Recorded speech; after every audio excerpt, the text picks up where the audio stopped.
Thanks for watching. It's Marine Midnight, and I'm here once again with another story of the unbelievable. So as you can tell from my thumbnail, we're talking about vampires and that they exist, because they do. You might not believe it, but they do. The sun has gone down, and it is now time to delve into the mysterious topic that is real vampires. Firstly though, let's just take a look at what a vampire actually is. Historically, a vampire is a creature who must drink human blood in order to survive. They typically suck the blood from their victim using their sharp fangs. Vampires are nocturnal, hunting at night, as the sun's rays weaken their powers and can ultimately kill them. They possess super strength and powers, and usually are able to morph into other creatures such as bats and wolves. Vampires are often sensual creatures, casting a spell over their victims and hypnotizing them before attacking. Legend goes that they are void of a soul, meaning that they cannot see their reflection or cast a shadow. Vampires are immortal creatures, living forever. Historically, the only way that you could kill a vampire was by driving a stake through their heart or by decapitating them. One of the earliest recordings of a vampire was in Croatia's Istria region in 1672. Locals reported that a man by the name of Grando rose from the grave and caused panic amongst the peasants. Villagers claimed that Jour drank people's blood and harassed his widow, causing the village leader to order his death by driving a stake through his heart. When this failed, however, Jour was beheaded. Probably one of the most well-known vampires is Bram Stoker's Dracula, who was said to have been inspired by a real Romanian ruler named Vlad Dracula. Vlad ruled from 1456 to 1462 and was known for being particularly bloodthirsty. Historians claim that he enjoyed watching his victims suffer, with his most favorite torture method being impaling men, women, and even children with wooden stakes. Vlad would dine amidst his dying victims and would even dip his bread in their blood. Superstition around vampires certainly thrived during the Middle Ages, with deadly diseases such as the plague annihilating entire towns. Now, plague victims usually had bleeding mouth sores, which to the uneducated were a sure sign of vampirism. In fact, it was common for anyone with an unfamiliar illness to be deemed a vampire.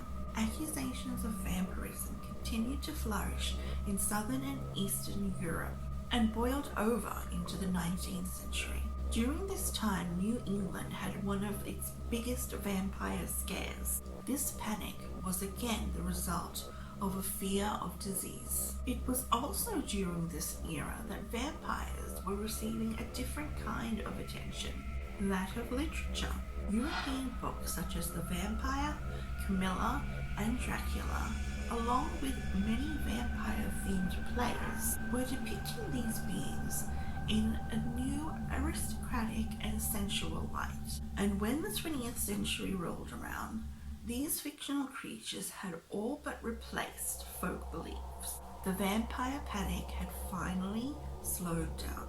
So now you're probably thinking, Marine, that's all and well, but what about these real vampires that you claim to exist today? well, my friends, yes, they are real, and they exist in many towns and cities across the globe. The US, for instance, is said to have at least 5,000 people who identify as real vampires. In fact, organizations such as the Atlanta Vampire Alliance and the New Orleans Vampire Association, or NOVA, are made up people who consume both human and animal blood because they feel that they need it to survive. Now, before you roll your eyes and say, there must be something mentally wrong with these people, hear me out. Professor and author John Edgar Browning had spent his entire academic life studying the depiction of vampires in film and literature. It was not until he turned his research to the study of real vampires that his skepticism dissolved. Browning discovered that vampirism symptoms began at puberty, when a person first feels the need for blood and would become physically drained with no discernible reason. It usually becomes clear to the person that ingesting blood gives them an immediate burst of energy, and this realization is typically discovered by accident, by, say, the person unintentionally biting their lip and tasting blood. After spending time with vampire communities and speaking to members, Browning learned that not every vampire must drink blood for survival. Some simply gain strength by taking the psychic energy from people. This can be achieved through human touch, such as massage. So how then do modern vampires feed in today's world? Well, unlike their fictitious counterparts who preyed on their victims and fed by force, modern vampires only derive blood or energy from the willing. These food sources are called donors and are usually very happy to provide their services, either because it's a close friend of theirs that needs their blood or energy, or for financial compensation. So now you may be wondering, well, why don't they just go to a doctor if this is an actual medical condition? it is usually because of the stigma that they would receive, and also because most medical professionals are unable to provide them with an actual diagnosis. Many modern vampires would rather not have to endure their symptoms and would love to live an ordinary life. Those who have tried this, however, have met with very disastrous consequences. In one instance, a lady went 4 months without drinking blood, and she ended up in the emergency ward with a low heart rate, which suddenly sprang up when she stood up or tried to walk. She also suffered a painful migraine and eventually lost consciousness. Another lady who tried to stop feeding couldn't go to work. She couldn't even walk. When her husband visited her in the hospital, she fed on him and straight away she felt better. So there you have it. Vampires really do exist. They are everyday members of society.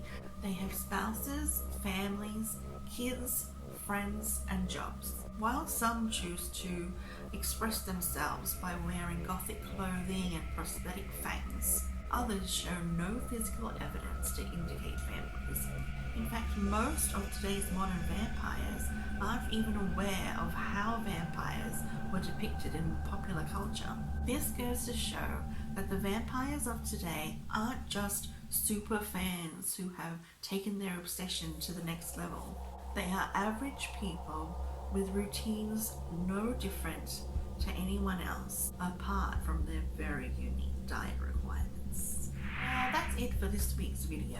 If you would like to see more content like this, please give me a thumbs up, and of course subscribe if you haven't already. I'll also leave a couple of links in the bottom bar for you to check out some more information about modern vampires. Be good, be kind, but embrace your dark side. Until then, bye for now. This is my Alice Cooper shed.